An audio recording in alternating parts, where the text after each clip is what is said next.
Female assassins have made it into the history books before, and they each have their own tales to tell, wielding guns, blades, and sometimes poisons against impressively high-profile targets.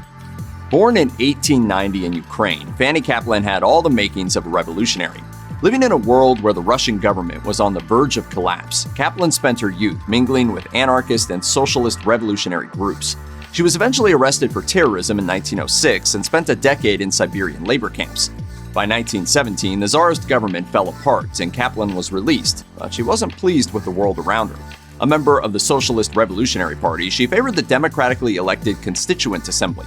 But Lenin and the Bolsheviks felt otherwise, dissolving the Constituent Assembly, aiming for a Bolshevik dictatorship, and signing a treaty giving in to German demands. All told, Kaplan saw Lenin as a danger to Russia. So, on August 30th, 1918, Kaplan found Lenin shortly after he'd given a speech at the Hammer and Sickle factory, not intending to let him leave.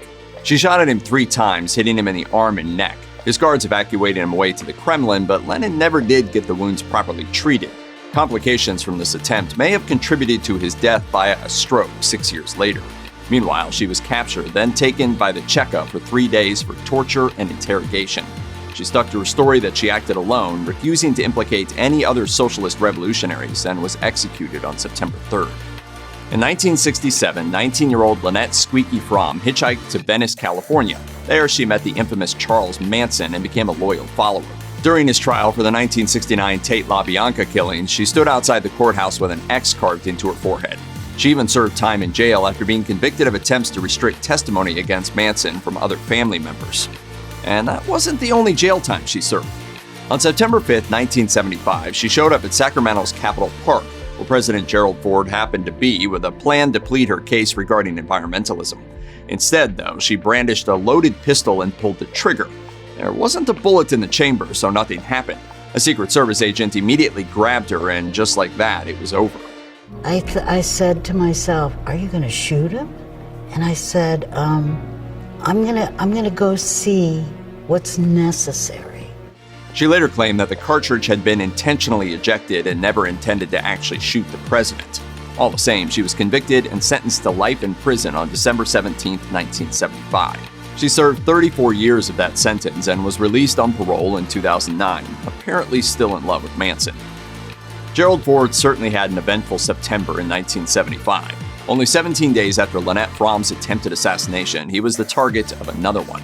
His second would-be assassin was Sarah Jane Moore, an unassuming 45-year-old woman whom the Secret Service had already evaluated, finding her to pose little threat. That said, on September 21st, she had her firearm confiscated on an illegal handgun charge. On September 22nd, Ford was leaving a World Affairs Council meeting at the St. Francis Hotel in San Francisco when Moore fired at him from 40 feet away. The first shot missed his head by 5 inches. Her second went astray when a bystander grabbed her arm before she could pull the trigger. The police apprehended her and Ford was unharmed. Moore pleaded guilty on December 12th, though she said she was only sorry for throwing away her life. She was released on parole in 2007 and later explained that the assassination attempt was a response to the Vietnam War. Moore felt the only way to change the country would be to trigger a violent revolution. And we really truly thought there was going to be one. Born to black sharecroppers in Georgia on June 14, 1916, Izola Curry moved to New York in search of work at age 20. But she wasn't able to hold a job, bouncing around the entire East Coast for years, moving from one job to another. That probably had to do with the paranoid delusions that hounded her. Curry was convinced that the NAACP was a communist front keeping her from finding steady work. She even wrote to the FBI about her concerns, which began focusing on civil rights leaders, Martin Luther King Jr. in particular. Dressed to the nines in a stylish suit and jewelry, she walked into Bloomstein's department store in Harlem on September 20th, 1958, armed with a steel letter opener and a loaded pistol.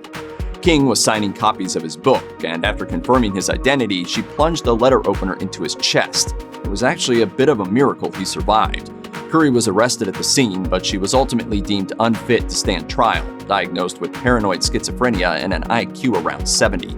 She was committed to the Mattawan State Hospital for the criminally insane and moved around institutions for the next 50 years, dying in a nursing home in 2015.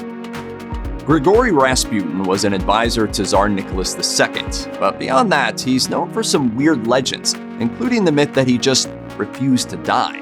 Part of that comes from his assassination. It's alleged that he ingested a bunch of cyanide to little effect, survived 2 point-blank gunshots, which should have been fatal, then fought against his attacker, finally dying from a shot to the head. This was all in addition to multiple stab wounds. But the other part of the myth comes from an earlier assassination attempt. Khioniya Guseva was a Russian peasant. While her exact birth date isn't known, she was 33 when she made her claim to fame. When Rasputin arrived in his hometown to visit his family on June 16, 1914, Guseva followed him. One day, shortly after he dined and was headed to reply to a telegram, she attacked out of nowhere, driving a knife into his abdomen. It's reported that she screamed, "I have killed the Antichrist," but Rasputin was very much alive. He fled from Guseva, who kept chasing him through the streets. He was able to strike her with his walking stick, and then a crowd gathered to assist Rasputin. She turned herself in after that, was declared insane, and put in an asylum. Idoia Lopez Riaño, or La Tigresa, was a member of the Basque nationalist group, the ETA. In 1984, Riaño registered her first political kill at the age of 20. She became a lieutenant in the ETA's Madrid cell and joined an especially ruthless commando unit that attacked and terrorized multiple cities across Spain. She became known for seducing police officers, luring them into bed, and drawing precious information from them via pillow talk. Information that the ETA could use to plan their raids. But the policemen weren't the only ones taken with her looks. She was rather smitten with herself, allegedly missing a hit on a police officer because she was too busy admiring her own reflection in a storefront window. Ultimately, she was arrested in 1994 and convicted of 23 counts of murder, though she was released from prison in 2017 upon renouncing violence and expelling herself from the ETA in the process. Check out one of our newest videos right here. Plus, even more messed up history videos about your favorite stuff are coming soon. Subscribe to our YouTube channel and hit the bell so you don't miss a single one.